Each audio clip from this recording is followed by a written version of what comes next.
Gujarat high court બાદ રાજકોટ કોર્ટને પણ બોમ્બથી ઉડાવી દેવાની ધમકી મળી। રાજકોટના જામનગર રોડ પર આવેલ કોર્ટને બોમ્બથી ઉડાવી દેવાની ધમકી મળતા પોલીસ કાફલો ઘટનાના સ્થળે સમગ્ર કોર્ટને ખાલી કરી દેવાનો અપાયો નિર્દેશ।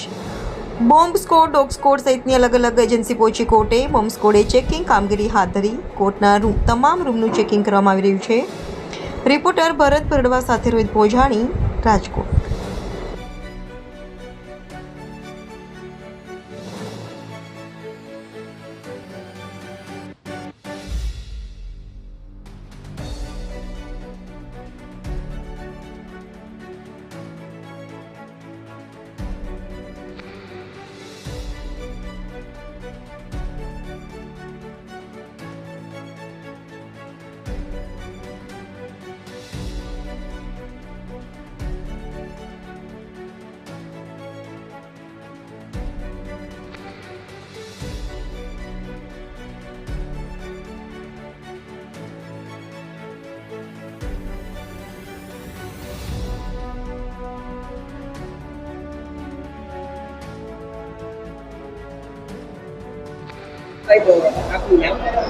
समीर कीरा, सरकारी वकील, district and session court Rajkot.